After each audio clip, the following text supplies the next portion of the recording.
स्वागत किया जाता है तुहाडे अपने चैनल एग्जाम स्टडी दे विच। मैं हां इंदर। अज दा जिहड़ा अपना टॉपिक वो हैगा है पल्लव वंश। अज आपां पल्लव वंश दा फुल कंसैप्ट आ जिहड़ा इस वीडियो दे विच पढ़ांगे ते इस दे नाल ही जिहड़े बनदे महत्वपूर्ण प्रश्न ने सारे इस वीडियो दे विच ही कवर कर लैणे ने। तो वीडियो नूं शुरू तो लैके एंड तक ध्यान दे नाल देखना जी। तो चलो वीडियो शुरू करते हैं जी। गल करदे आं कि पल्लव वंश की। तो पल्लव वंश सीगा जिहड़ा ये दक्षिणी भारत का एक राजवंश सीगा। जेकर इस दी जोग्राफिकल लोकेशन की गल की जाए तो भारत दे विच कित्थे इसदा उदय होया सी, तो वो होया सीगा जी तमिलनाडु दे विच। जिहड़ा अज दा तमिलनाडु आ उस दे विच ही जिहड़ा पल्लव वंश का जिहड़ा उदय होया सीगा। ते राजधानी इस दी सीगी कांचीपुरम, जिसनूं कांची भी कहा जांदा सीगा। जिहड़ी पल्लव वंश की शुरुआत सीगी वो सिंह वर्मन के समय हुई सीगी। सिंह वर्मन तो पहला 400 साल पहला भी जिहड़ा पल्लवां का वजूद सीगा जी। पर जिहड़ा असली उदय सीगा वो सिंह वर्मन के समय ही होया सीगा। अगे सिंह वर्मन के दो पुत्र सीगे, सिंह विष्णु अते भीम वर्मन। ये जिहड़े दो पुत्र सीगे सिंह वर्मन के। गल करदे हां कि सिंह विष्णु की। तो जिहड़ा सिंह विष्णु सीगा ये पल्लव वंश का पहला सुतंत्र राजा सीगा। इस नूं ही पल्लव वंश का संस्थापक मन्निया जाता है। गल करदे हां कि भीम वर्मन की। तो भीम वर्मन सीगा जिहड़ा ये कोई राजा नहीं सीगा, पर इसका वंश सीगा जिहड़ा सिंह विष्णु के वंश के बराबर ही चलता आ रहा सी।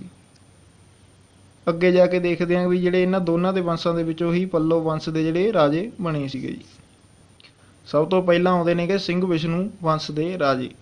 जिहड़ा सिंह विष्णु सीगा इस दे वंश के राजे सब तो पहला आउंदे ने कि सब तो पहले नंबर ते आउंदा वा सिंह विष्णु। सिंह विष्णु का जिहड़ा शासन काल सीगा वो 570 ईस्वी तो लैके 600 ईस्वी तक चलिया। ਇਹਦੇ ਵਿੱਚ ਕੀ ਆ ਜਾਂਦਾ ਵਾ, ਇਸ ਨੂੰ ਵਾਸਤਵਿਕ ਸੰਸਥਾਪਕ ਮੰਨਿਆ ਜਾਂਦਾ ਵਾ ਜੀ। ਸਿੰਘ ਵਿਸ਼ਨੂੰ ਆ ਜਿਹੜਾ ਵਾਸਤਵਿਕ ਸੰਸਥਾਪਕ ਆ ਪੱਲਵ ਵੰਸ਼ ਦਾ। ਪਹਿਲਾ ਪ੍ਰਮੁੱਖ ਰਾਜਾ ਵੀ ਸੀਗਾ ਜਿਹੜਾ ਇਹ ਸਿੰਘ ਵਿਸ਼ਨੂੰ ਹੀ ਸੀ। ਜਿਹੜਾ ਸਿੰਘ ਵਿਸ਼ਨੂੰ ਸੀਗਾ ਉਹ ਵਿਸ਼ਨੂੰ ਦਾ ਭਗਤ ਸੀਗਾ, ਵਿਸ਼ਨੂੰ ਨੂੰ ਮੰਨਦਾ ਸੀ। ਜਿਹੜਾ ਨਿਰਮਾਣ ਸੀਗਾ ਸਿੰਘ ਵਿਸ਼ਨੂੰ ਨੇ ਉਹ ਕਰਾਇਆ ਸੀ ਮਾਮਲਪੁਰ ਦਾ 12 ਮੰਦਰ ਦਾ। ਤੇ ਸੰਸਕ੍ਰਿਤ ਦੇ ਮਹਾਨ ਕਵੀ ਸੀਗੇ ਜਿਹੜੇ ਭਾਰਵੀ ਉਹ ਸਿੰਘ ਵਿਸ਼ਨੂੰ ਦੇ ਹੀ ਦਰਬਾਰੀ ਸੀਗੇ ਜੀ। ਉਪਾਧੀਆਂ ਦੀ ਗੱਲ ਕੀਤੀ ਜਾਵੇ ਤਾਂ ਜਿਹੜੀ ਉਪਾਧੀ ਸੀਗੀ ਇਸ ਨੇ ਅਵਨੀ ਸਿੰਘ ਦੀ ਉਪਾਧੀ, ਜਿਹਨੂੰ ਧਰਤੀ ਦਾ ਸ਼ੇਰ ਕਿਹਾ ਜਾਂਦਾ ਵਾ, ਉਹ ਧਾਰਨ ਕੀਤੀ ਸੀਗੀ। ਹੁਣ ਦੇਖਦੇ ਆਂਗੇ ਵੀ ਜਿਹੜਾ ਸਿੰਘ ਵਿਸ਼ਨੂੰ ਦੇ ਨਾਲ ਰਿਲੇਟਡ ਕਿੰਨੇ ਪ੍ਰਸ਼ਨ ਨੇ ਕਿ ਜਿਹੜੇ ਉਹ ਬਣ ਸਕਦੇ ਨੇ। ਤਾਂ ਪਹਿਲਾ ਪ੍ਰਸ਼ਨ ਤਾਂ ਇਹ ਬਣਦਾ ਵਾ ਵੀ ਜਿਹੜਾ ਪੱਲਵ ਵੰਸ਼ ਦਾ ਵਾਸਤਵਿਕ ਸੰਸਥਾਪਕ ਆ ਉਹ ਕਿਸ ਨੂੰ ਮੰਨਿਆ ਜਾਂਦਾ, ਤਾਂ ਉਹ ਮੰਨਿਆ ਜਾਂਦਾ ਜੀ ਸਿੰਘ ਵਿਸ਼ਨੂੰ ਨੂੰ। ਜੇਕਰ ਇਹ ਪੁੱਛਿਆ ਜਾਂਦਾ ਵਾ ਵੀ ਪੱਲਵ ਵੰਸ਼ ਦਾ ਪਹਿਲਾ ਪ੍ਰਮੁੱਖ ਰਾਜਾ ਕਿਹੜਾ ਹੈ, ਤਾਂ ਉਹਦੇ ਵਿੱਚ ਵੀ ਆਊਗਾ ਸਿੰਘ ਵਿਸ਼ਨੂੰ। ਜੇ ਪ੍ਰਸ਼ਨ ਇਹ ਪੁੱਛਿਆ ਜਾਂਦਾ ਵਾ ਵੀ ਸਿੰਘ ਵਿਸ਼ਨੂੰ ਕਿਸ ਦਾ ਭਗਤ ਸੀ, ਤਾਂ ਉਹ ਸੀਗਾ ਜੀ ਵਿਸ਼ਨੂੰ ਦਾ। ਜਾਂ ਪ੍ਰਸ਼ਨ ਇੱਦਾਂ ਵੀ ਪੁੱਛਿਆ ਜਾ ਸਕਦਾ ਵੀ ਮਾਮਲਪੁਰ ਦਾ 12 ਮੰਦਰ ਦਾ ਨਿਰਮਾਣ ਆਗਾ ਜਿਹੜਾ ਉਹ ਕਿਸ ਸ਼ਾਸਕ ਨੇ ਕਰਵਾਇਆ ਸੀ, ਤਾਂ ਉਹ ਕਰਵਾਇਆ ਸੀਗਾ ਸਿੰਘ ਵਿਸ਼ਨੂੰ ਨੇ। ਪ੍ਰਸ਼ਨ ਇਹ ਵੀ ਬਣਦਾ ਵਾ ਵੀ ਜਿਹੜਾ ਭਾਰਵੀ ਸੀ ਉਹ ਕਿਸ ਦਾ ਦਰਬਾਰੀ ਸੀ, ਤਾਂ ਉਹ ਸੀਗਾ ਜੀ ਸਿੰਘ ਵਿਸ਼ਨੂੰ ਦਾ। ਜਾਂ ਇਹ ਪ੍ਰਸ਼ਨ ਵੀ ਪੁੱਛ ਸਕਦੇ ਨੇ ਵੀ ਜਿਹੜੀ ਅਵਨੀ ਸਿੰਘ ਦੀ ਜਿਹੜੀ ਉਪਾਧੀ ਹੈਗੀ ਉਹ ਕਿਸ ਪੱਲਵ ਸ਼ਾਸਕ ਨੇ ਧਾਰਨ ਕੀਤੀ ਸੀ, ਤਾਂ ਉਹ ਕੀਤੀ ਸੀਗੀ ਸਿੰਘ ਵਿਸ਼ਨੂੰ ਨੇ। ਇਹ ਸੀਗੇ ਜਿਹੜੇ ਪ੍ਰਸ਼ਨ ਸੀਗੇ ਸਿੰਘ ਵਿਸ਼ਨੂੰ ਦੇ ਨਾਲ ਰਿਲੇਟਡ ਬਣਦੇ ਨੇਗੇ। ਨੰਬਰ 2 ਤੇ ਆ ਜਾਂਦਾ ਵਾ ਜੀ ਮਹਿੰਦਰ ਵਰਮਨ। ਮਹਿੰਦਰ ਵਰਮਨ ਸੀਗਾ ਜਿਹੜਾ ਇਹ ਸਿੰਘ ਵਿਸ਼ਨੂੰ ਦਾ ਹੀ ਪੁੱਤਰ ਸੀਗਾ। ਇਸ ਨੇ ਅਪਾਰ ਸੀਗਾ ਜਿਹੜਾ ਸੰਤ ਉਸ ਦੇ ਪ੍ਰਭਾਵ ਹੇਠ ਆ ਕੇ ਜੈਨ ਧਰਮ ਨੂੰ ਛੱਡ ਕੇ ਸ਼ੈਵ ਧਰਮ ਨੂੰ ਅਪਣਾਇਆ ਸੀਗਾ। ਸਭ ਤੋਂ ਪਹਿਲਾਂ ਪੱਥਰਾਂ ਨੂੰ ਕੱਟ ਕੇ ਮੰਦਰ ਬਣਾਉਣ ਦੀ ਕਲਾ ਵੀ ਸੀਗੀ ਜਿਹੜੀ ਉਹ ਮਹਿੰਦਰ ਵਰਮਨ ਨੇ ਹੀ ਸ਼ੁਰੂ ਕੀਤੀ ਸੀ।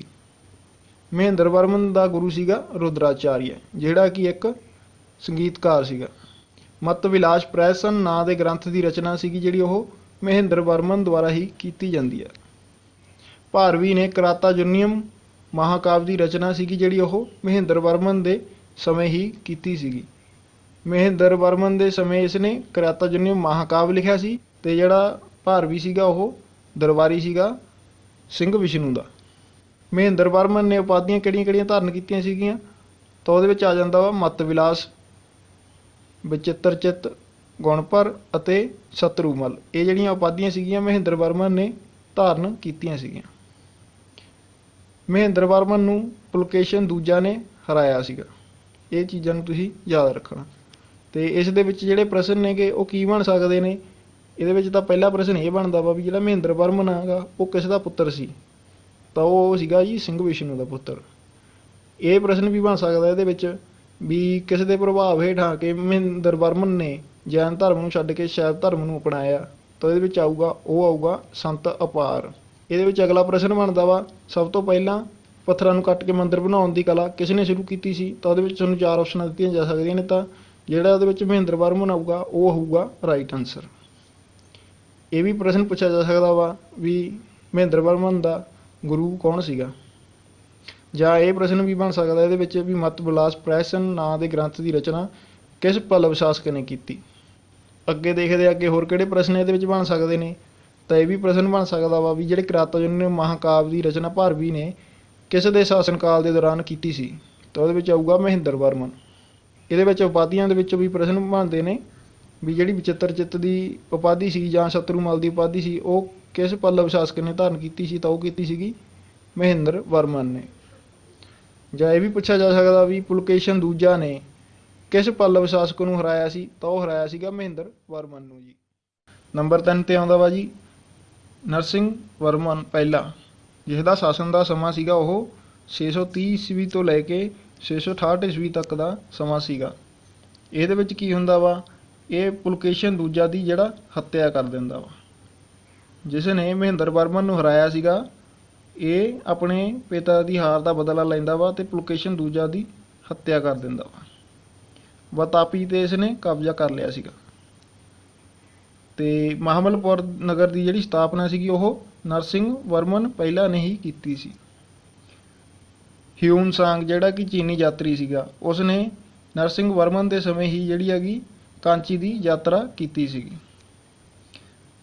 ਨਿਰਮਾਣ ਦੀ ਗੱਲ ਕੀਤੀ ਜਾਵੇ ਤਾਂ ਜਿਹੜਾ ਨਰਸਿੰਘ ਵਰਮਨ ਨੇ ਪ੍ਰਸਿੱਧ ਰੱਥਾਂ ਦਾ ਮੰਦਰ ਆ ਉਸ ਦਾ ਨਿਰਮਾਣ ਕਰਵਾਇਆ ਸੀਗਾ। ਜੇਕਰ ਉਪਾਧੀ ਦੀ ਗੱਲ ਕੀਤੀ ਜਾਵੇ ਤਾਂ ਜਿਹੜੀ ਉਪਾਧੀ ਸੀਗੀ ਉਹ ਵਾਤਾਪੀ ਕੋਡ ਜਾਂ ਵਾਤਾਪੀ ਦਾ ਜਿਹੜਾ ਵਿਜੇਤਾ ਸੀਗਾ ਉਸ ਦੀ ਉਪਾਧੀ ਜਿਹੜੀ ਸੀਗੀ ਨਰਸਿੰਘ ਵਰਮਨ ਪਹਿਲਾ ਨੇ ਧਾਰਨ ਕੀਤੀ ਸੀਗੀ। ਹੁਣ ਆਪਾਂ ਦੇਖਦੇ ਹਾਂ ਕਿ ਵੀ ਜਿਹੜਾ ਨਰਸਿੰਘ ਵਰਮਨ ਦੇ ਨਾਲ ਰਿਲੇਟਡ ਜਿਹੜੇ ਕਿੰਨੇ ਪ੍ਰਸ਼ਨ ਨੇਗੇ ਜਿਹੜੇ ਉਹ ਬਣਦੇ ਨੇ, ਤਾਂ ਇਹਦੇ ਵਿੱਚ ਪ੍ਰਸ਼ਨ ਇਹੀ ਬਣਦਾ ਵਾ ਪਹਿਲੇ ਨੰਬਰ ਤੇ ਵੀ ਪੁਲਕੇਸ਼ਨ ਦੂਜਾ ਦੀ ਹੱਤਿਆ ਕਿਸ ਪੱਲਵ ਸ਼ਾਸਕ ਨੇ ਕੀਤੀ ਸੀ? ਤਾਂ ਉਹ ਕੀਤੀ ਸੀਗੀ ਨਰਸਿੰਘ ਵਰਮਨ ਪਹਿਲਾ ਨੇ। ਵਾਤਾਪੀ ਉੱਤੇ ਜਿਹੜਾ ਕਬਜ਼ਾ ਕਿਸ ਪੱਲਵ ਸ਼ਾਸਕ ਨੇ ਕੀਤਾ ਸੀ? ਤਾਂ ਉਹ ਕੀਤਾ ਸੀਗਾ ਜੀ ਨਰਸਿੰਘ ਵਰਮਨ ਪਹਿਲਾ ਨੇ। ਜਾਂ ਇਹਦੇ ਵਿੱਚ ਇਹ ਪ੍ਰਸ਼ਨ ਪੁੱਛਿਆ ਜਾ ਸਕਦਾ ਵੀ ਜਿਹੜਾ ਮਹਾਬਲਪੁਰ ਨਗਰ ਦੀ ਸਥਾਪਨਾ ਸੀਗੀ ਇਹ ਕਿਸ ਪੱਲਵ ਸ਼ਾਸਕ ਨੇ ਕੀਤੀ ਸੀ? ਤਾਂ ਉਹ ਕੀਤੀ ਸੀਗੀ ਨਰਸਿੰਘ ਵਰਮਨ ਪਹਿਲਾ ਨੇ। ਜਾਂ ਇਹ ਪ੍ਰਸ਼ਨ ਵੀ ਪੁੱਛਿਆ ਜਾ ਸਕਦਾ ਵੀ ਜਿਹੜਾ ਚੀਨੀ ਯਾਤਰੀ ਹਿਊਨ ਸਾਂਗ ਸੀਗਾ ਇਹ ਕਿਸ ਦੇ ਸ਼ਾਸਨ ਕਾਲ ਦੌਰਾਨ ਕਾਂਚੀ ਗਿਆ ਸੀ? ਤਾਂ ਉਹ ਗਿਆ ਸੀਗਾ ਜੀ ਨਰਸਿੰਘ ਵਰਮਨ ਪਹਿਲਾ ਦੇ ਸ਼ਾਸਨ ਸਮੇਂ। ਇੱਕ ਹੋਰ ਮਹੱਤਵਪੂਰਨ ਪ੍ਰਸ਼ਨ ਇਹਦੇ ਵਿੱਚ ਬਣਦਾ ਵਾ ਵੀ ਜਿਹੜਾ ਰੱਥਾਂ ਦੇ ਮੰਦਿਰ ਦਾ ਨਿਰਮਾਣ ਕਿਸ ਪੱਲਵ ਸ਼ਾਸਕ ਨੇ ਕਰਵਾਇਆ ਸੀ? ਤਾਂ ਉਹ ਕਰਵਾਇਆ ਸੀਗਾ ਜੀ ਨਰਸਿੰਘ ਵਰਮਨ ਪਹਿਲਾ ਨੇ। ਜਾਂ ਵਾਤਾਪੀ ਕੋਡ ਦੀ ਜਿਹੜੀ ਆ ਉਪਾਧੀ ਕਿਸ ਪੱਲਵ ਸ਼ਾਸਕ ਨੇ ਧਾਰਨ ਕੀਤੀ ਸੀ? ਤਾਂ ਉਹ ਕੀਤੀ ਸੀਗੀ ਨਰਸਿੰਘ ਵਰਮਨ ਪਹਿਲਾ ਨੇ। ਇਹ ਸੀਗੇ ਜਿਹੜੇ ਪ੍ਰਸ਼ਨ ਬਣਦੇ ਸੀਗੇ ਨਰਸਿੰਘ ਵਰਮਨ ਪਹਿਲਾ ਦੇ ਨਾਲ ਰਿਲੇਟਡ। ਨੰਬਰ 4 ਤੇ ਆ ਜਾਂਦੇ ਆ ਜੀ ਮਹਿੰਦਰ ਵਰਮਨ ਦੂਜਾ, ਜਿਸ ਦਾ ਸ਼ਾਸਨ ਦਾ ਸਮਾਂ ਸੀਗਾ 668 ਈਸਵੀ ਤੋਂ ਲੈ ਕੇ 670 ਈਸਵੀ ਤੱਕ ਦਾ। ਨਰਸਿੰਘ ਵਰਮਨ ਦਾ ਜਿਹੜਾ ਇਹ ਪੁੱਤਰ ਸੀਗਾ, ਮਹਿੰਦਰ ਵਰਮਨ ਦੂਜਾ ਸੀਗਾ ਜਿਹੜਾ ਇਹ ਨਰਸਿੰਘ ਵਰਮਨ ਦਾ ਪੁੱਤਰ ਸੀ। ਪੁਲਕੇਸ਼ਨ ਦੂਜਾ ਦੇ ਪੁੱਤਰ ਵਿਕਰਮਾਦਿੱਤਿਆ ਦੇ ਹੱਥੋਂ ਇਹ ਮਰ ਜਾਂਦਾ ਵਾ। ਵਿੱਚ ਜਿਹੜੇ ਪ੍ਰਸ਼ਨ ਬਣਦੇ ਨੇ ਉਹ ਕੀ ਨੇਗੇ, ਤਾਂ ਇਹਦੇ ਵਿੱਚ ਇਹੀ ਪ੍ਰਸ਼ਨ ਬਣਦੇ ਨੇ ਵੀ ਜਿਹੜਾ ਮਹਿੰਦਰ ਵਰਮਨ ਸੀਗਾ ਉਹ ਕਿਸੇ ਦਾ ਪੁੱਤਰ ਸੀ? ਤਾਂ ਉਹ ਸੀਗਾ ਜੀ ਨਰਸਿੰਘ ਵਰਮਨ ਦਾ ਪੁੱਤਰ। ਇਹਦੇ ਵਿੱਚ ਇਹ ਵੀ ਪ੍ਰਸ਼ਨ ਪੁੱਛਿਆ ਜਾ ਸਕਦਾ ਪੁਲਕੇਸ਼ਨ ਦੂਜਾ ਦੇ ਪੁੱਤਰ ਵਿਕਰਮਾਦਿੱਤਿਆ ਦੇ ਹੱਥੋਂ ਕਿਹੜਾ ਪੱਲਵ ਸ਼ਾਸਕ ਸੀਗਾ ਜਿਹੜਾ ਉਹ ਮਰਿਆ ਸੀਗਾ? ਤਾਂ ਉਹ ਆਊਗਾ ਮਹਿੰਦਰ ਵਰਮਨ ਦੂਜਾ। ਨਰਸਿੰਘ ਵਰਮਨ ਇਹਦੇ ਵਿੱਚ ਕੀ ਹੁੰਦਾ ਵਾ, ਜਿਹੜਾ ਨਰਸਿੰਘ ਵਰਮਨ ਉਹ ਆਪਣੇ ਪਿਤਾ ਦੀ ਹਾਰ ਦਾ ਬਦਲਾ ਲੈਂਦਾ ਵਾ ਤੇ ਜਿਹੜਾ ਪੁਲਕੇਸ਼ਨ ਦੂਜਾ ਦੀ ਹੱਤਿਆ ਕਰ ਦਿੰਦਾ। ਅੱਗੋਂ ਜਿਹੜਾ ਪੁਲਕੇਸ਼ਨ ਦੂਜਾ ਦਾ ਪੁੱਤਰ ਹੁੰਦਾ ਉਹ ਆਪਣੇ ਪਿਤਾ ਦੀ ਹੱਤਿਆ ਦਾ ਬਦਲਾ ਨਰਸਿੰਘ ਵਰਮਨ ਦੇ ਪੁੱਤਰ ਨੂੰ ਮਾਰ ਕੇ ਲੈ ਲੈਂਦਾ ਵਾ।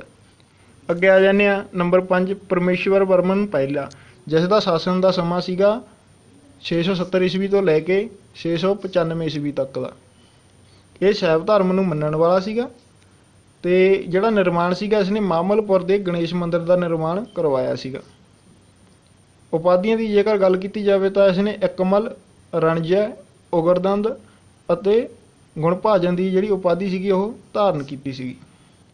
ਹੁਣ ਪਰਮੇਸ਼ਵਰ ਵਰਮਨ ਦੇ ਨਾਲ ਰਿਲੇਟਡ ਜਿਹੜੇ ਪ੍ਰਸ਼ਨ ਨੇ ਕਿ ਉਹ ਕੀ ਬਣ ਸਕਦੇ ਨੇ, ਤਾਂ ਉਹਦੇ ਵਿੱਚ ਇਹੀ ਬਣ ਸਕਦੇ ਨੇ ਵੀ ਜਿਹੜਾ ਪਰਮੇਸ਼ਵਰ ਵਰਮਨ ਸੀਗਾ ਇਸਨੇ ਕਿਸ ਦਾ ਨਿਰਮਾਣ ਕਰਵਾਇਆ ਸੀ? ਤਾਂ ਇਹਦੇ ਵਿੱਚ ਤੁਹਾਨੂੰ 4 ਆਪਸ਼ਨ ਦੇ ਸਕਦੇ ਨੇ, ਤਾਂ ਉਹਦੇ ਵਿੱਚ ਮਾਮਲਪੁਰ ਦਾ ਜਿਹੜਾ ਗਣੇਸ਼ ਮੰਦਿਰ ਹੋਊਗਾ ਉਹ ਰਾਈਟ ਆਊਗਾ। ਜਾਂ ਇਹ ਵੀ ਪੁੱਛਿਆ ਜਾ ਸਕਦਾ ਵਾ ਵੀ ਜਿਹੜਾ ਮਾਮਲਪੁਰ ਦਾ ਗਣੇਸ਼ ਮੰਦਿਰ ਕਿਸ ਪੱਲਵ ਸ਼ਾਸਕ ਨੇ ਬਣਾਇਆ ਸੀਗਾ? ਤਾਂ ਉਹ ਬਣਾਇਆ ਸੀ ਪਰਮੇਸ਼ਵਰ ਵਰਮਨ ਪਹਿਲਾ ਨੇ।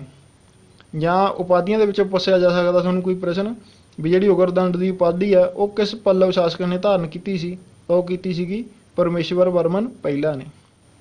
ਅੱਗੇ ਆ ਜਾਂਦਾ ਜੀ ਨੰਬਰ 6 ਨਰਸਿੰਘ ਵਰਮਨ ਦੂਜਾ, ਜਿਸ ਦਾ ਸ਼ਾਸਨ ਦਾ ਸਮਾਂ ਸੀਗਾ 704 ਈਸਵੀ ਤੋਂ ਲੈ ਕੇ 728 ਈਸਵੀ ਤੱਕ ਦਾ ਸਮਾਂ।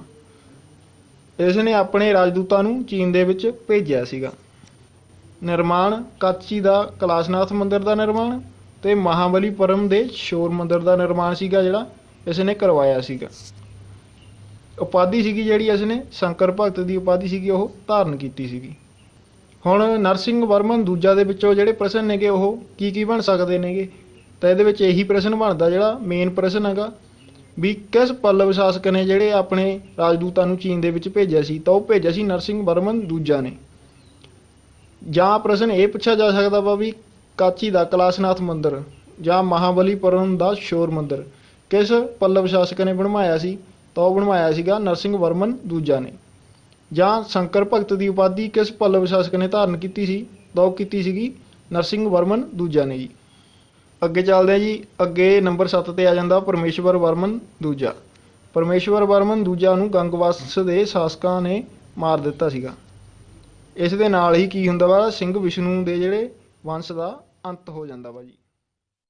ਸਿੰਘ ਵਿਸ਼ਨੂੰ ਦੇ ਵੰਸ਼ ਦਾ ਜਿਹੜਾ ਅੰਤ ਹੋ ਜਾਂਦਾ ਵਾ, ਫਿਰ ਕੀ ਹੁੰਦਾ ਵਾ, ਫਿਰ ਰਾਜਾ ਬਣਾਉਣ ਦੀ ਲੋੜ ਪੈਂਦੀ ਆ। ਫਿਰ ਰਾਜਾ ਬਣਾਉਣ ਦੀ ਲੋੜ ਪੈਂਦੀ ਆ ਤਾਂ ਜਿਹੜੀ ਆ ਭੀਮ ਵਰਮਨ ਦਾ ਜਿਹੜਾ ਵੰਸ਼ ਹੈਗਾ ਉਸ ਦੀ ਸ਼ੁਰੂਆਤ ਹੋ ਜਾਂਦੀ ਹੈਗੀ। ਕਿਉਂਕਿ ਜਿਹੜਾ ਭੀਮ ਵਰਮਨ ਦਾ ਵੰਸ਼ ਸੀਗਾ ਉਹ ਸਿੰਘ ਵਿਸ਼ਨੂੰ ਦੇ ਵੰਸ਼ ਦੇ ਬਰਾਬਰ ਹੀ ਜਿਹੜਾ ਚੱਲਦਾ ਆ ਰਿਹਾ ਸੀਗਾ।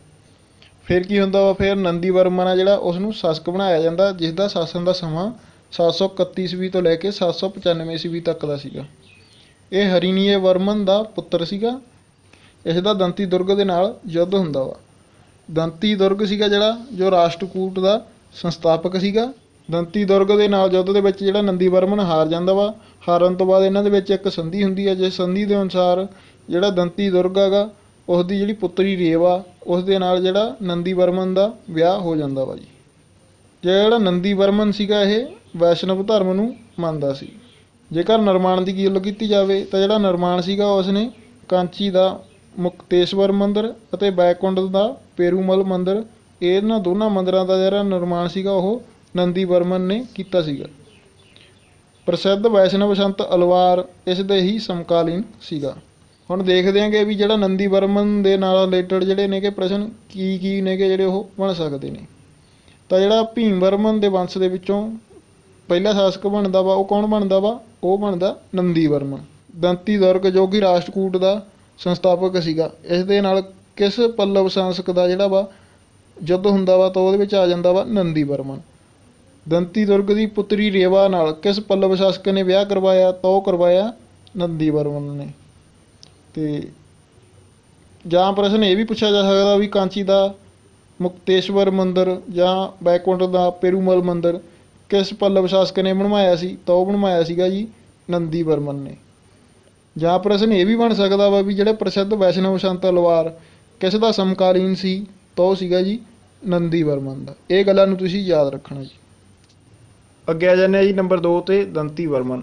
ਦੰਤੀ ਵਰਮਨ ਸੀਗਾ ਜਿਹੜਾ ਇਹ ਦੰਤੀ ਦੁਰਗ ਜਿਹੜਾ ਕਿ ਰਾਸ਼ਟਰਕੂਟ ਦਾ ਸੰਸਥਾਪਕ ਸੀਗਾ, ਉਸ ਦੀ ਪੁੱਤਰੀ ਰੇਵਾ ਅਤੇ ਨੰਦੀ ਵਰਮਨ ਦਾ ਜਿਹੜਾ ਪੁੱਤਰ ਸੀਗਾ। ਇਹ ਵੈਸ਼ਨਵ ਧਰਮ ਨੂੰ ਮੰਨਦਾ ਸੀਗਾ। ਦੰਤੀ ਵਰਮਨ ਦਾ ਜਿਹੜਾ ਨਾਂ ਸੀਗਾ ਉਹ ਆਪਣੇ ਨਾਨੇ ਦੰਤੀ ਦੁਰਗ ਅਤੇ ਜਿਹੜੇ ਆਪਣੇ ਪਿਤਾ ਨੰਦੀ ਵਰਮਨ ਇਹਨਾਂ ਦੋਨਾਂ ਦੇ ਮੇਲ ਤੋਂ ਬਣਿਆ ਵਾ ਦੰਤੀ ਵਰਮਨ। ਤੇ ਅੱਗੇ ਗੱਲ ਕਰਦੇ ਆ ਨੰਬਰ 3 ਤੇ ਨੰਦੀ ਵਰਮਨ ਤੀਜਾ। ਨੰਦੀ ਵਰਮਨ ਤੀਜਾ ਸੀਗਾ ਜਿਹੜਾ ਇਹ ਦੰਤੀ ਵਰਮਨ ਦਾ ਪੁੱਤਰ ਸੀਗਾ। ਇਸ ਨੇ ਪਾਂਡਿਆਂ ਨੂੰ ਹਰਾਇਆ ਸੀਗਾ ਅਤੇ ਇਸ ਨੇ ਰਾਸ਼ਟਰਕੂਟ ਦੇ ਸ਼ਾਸਕ ਅਮੋਘ ਵਰਸ਼ ਦੀ ਪੁੱਤਰੀ ਸੰਖਾ ਦੇ ਨਾਲ ਵਿਆਹ ਕੀਤਾ ਸੀਗਾ ਜੀ। ਇਸ ਨੇ ਵੀ ਜਿਹੜੇ ਆਪਣੇ ਦਾਦੇ ਦੀ ਤਰ੍ਹਾਂ ਰਾਸ਼ਟਰਕੂਟ ਦੇ ਇੱਕ ਸ਼ਾਸਕ ਦੀ ਪੁੱਤਰੀ ਦੇ ਨਾਲ ਵਿਆਹ ਕਰਵਾਇਆ ਸੀਗਾ। ਇਹਦੇ ਵਿੱਚੋਂ ਪ੍ਰਸ਼ਨ ਕੀ ਬਣ ਸਕਦੇ ਨੇ? ਇਹਦੇ ਵਿੱਚੋਂ ਪ੍ਰਸ਼ਨ ਇਹੀ ਬਣ ਸਕਦਾ ਵਾ ਵੀ ਜਿਹੜਾ ਨੰਦੀ ਵਰਮਨ ਤੀਜਾ ਸੀਗਾ ਇਹ ਕਿਸ ਦਾ ਪੁੱਤਰ ਸੀ? ਤਾਂ ਇਹ ਜਿਹੜਾ ਪੁੱਤਰ ਸੀਗਾ ਦੰਤੀ ਵਰਮਨ ਦਾ ਪੁੱਤਰ। ਇਹਦੇ ਵਿੱਚ ਇੱਕ ਪ੍ਰਸ਼ਨ ਹੋਰ ਬਣਦਾ ਵੀ ਜਿਹੜਾ ਰਾਸ਼ਟਰਕੂਟ ਦੇ ਸ਼ਾਸਕ ਅਮੋਘ ਵਰਸ਼ ਦੀ ਪੁੱਤਰੀ ਸੰਖਾ ਦੇ ਨਾਲ ਕਿਸ ਪੱਲਵ ਸ਼ਾਸਕ ਦਾ ਜਿਹੜਾ ਵਿਆਹ ਹੁੰਦਾ ਵਾ ਉਹ ਹੁੰਦਾ ਵਾ ਜੀ ਨੰਦੀ ਵਰਮਨ ਤੀਜਾ ਦਾ। ਅੱਗੇ ਆ ਜਾਂਦੇ ਨੰਬਰ 4 ਤੇ ਅਪਰਾਜਿਤ ਵਰਮਨ, ਜਿਸ ਦਾ ਸ਼ਾਸਨ ਦਾ ਸਮਾਂ 879 ਈਸਵੀ ਤੋਂ ਲੈ ਕੇ 897 ਈਸਵੀ ਤੱਕ ਦਾ ਸੀਗਾ। ਇਹ ਜਿਹੜਾ ਸੀਗਾ ਪੱਲਵ ਵੰਸ਼ ਦਾ ਅੰਤਿਮ ਸ਼ਾਸਕ ਸੀਗਾ। ਇਸ ਨੂੰ ਆਦਿਤਿਆ ਪਹਿਲਾ ਨੇ ਹਰਾਇਆ ਸੀਗਾ, ਜੋ ਕਿ ਇਸ ਦਾ ਹੀ ਸਾਮਤ ਸੀਗਾ। ਅੱਗੇ ਜਾ ਕੇ ਜਿਹੜਾ ਆਦਿਤਿਆ ਪਹਿਲਾ ਵਾ, ਇਹ ਚੌਲ ਵੰਸ਼ ਦਾ ਜਿਹੜਾ ਸ਼ਾਸਕ ਬਣਦਾ ਵਾ। ਚੌਲ ਵੰਸ਼ ਦੀ ਜਿਹੜੀ ਸ਼ੁਰੂਆਤ ਹੈਗੀ ਉਹ ਵਿਜੈਆਲੇ ਤੋਂ ਹੁੰਦੀ ਹੈਗੀ। ਵਿਜੈਆਲੇ ਨੇ ਜਿਹੜੀ ਚੌਲ ਵੰਸ਼ ਦੀ ਜਿਹੜੀ ਸਥਾਪਨਾ ਸੀਗੀ ਉਹ ਪਹਿਲਾਂ ਹੀ ਕਰ ਦਿੱਤੀ ਸੀਗੀ, ਪਰ ਸੁਤੰਤਰ ਰੂਪ ਦੇ ਵਿੱਚ ਜਿਹੜੇ ਚੌਲ ਸ਼ਾਸਕਾਂ ਦਾ ਉਭਾਰ ਸੀਗਾ ਉਹ ਆਦਿਤਿਆ ਪਹਿਲਾਂ ਨੇ ਹੀ ਕੀਤਾ ਸੀਗਾ। ਇਸ ਦੇ ਸ਼ਾਸਨ ਕਾਲ ਦੇ ਦੌਰਾਨ ਹੀ ਜਿਹੜਾ ਸੁਤੰਤਰ ਰੂਪ ਦੇ ਵਿੱਚ ਚੌਲ ਵੰਸ਼ ਸੀਗਾ ਜਿਹੜਾ ਉਹ ਉੱਭਰ ਕੇ ਆਇਆ ਸੀਗਾ, ਅਤੇ ਜਿਹੜਾ ਪੱਲਵ ਵੰਸ਼ ਆ ਉਹਦਾ ਅੰਤ ਹੋ ਜਾਂਦਾ ਵਾ, ਅਤੇ ਜਿਹੜੀ ਚੌਲ ਵੰਸ਼ ਆ ਉਸ ਦੀ ਜਿਹੜੀ ਆ ਸ਼ੁਰੂਆਤ ਹੋ ਜਾਂਦੀ ਹੈਗੀ। ਇਹ ਸੀਗਾ ਜੀ ਅੱਜ ਦਾ ਆਪਣਾ ਟੌਪਿਕ ਪੱਲਵ ਵੰਸ਼। ਉਮੀਦ ਕਰਦਾ ਤੁਹਾਨੂੰ ਵੀਡੀਓ ਪਸੰਦ ਆਈ ਹੋਣੀ। ਜੇਕਰ ਵੀਡੀਓ ਵਧੀਆ ਲੱਗੀ ਤਾਂ ਵੀਡੀਓ ਨੂੰ ਲਾਈਕ ਕਰੋ। ਜੇਕਰ ਤੁਹਾਡਾ ਕੋਈ ਸੁਝਾਅ ਆ ਤਾਂ ਤੁਸੀਂ ਕਮੈਂਟ ਬਾਕਸ ਦੇ ਵਿੱਚ ਕਮੈਂਟ ਕਰ ਸਕਦੇ ਹੋ ਜੀ। ਇੱਦਾਂ ਦੀਆਂ ਹੀ ਐਜੂਕੇਸ਼ਨਲ ਵੀਡੀਓ ਦੇਖਣ ਦੇ ਲਈ ਤੁਸੀਂ ਚੈਨਲ ਨੂੰ ਸਬਸਕ੍ਰਾਈਬ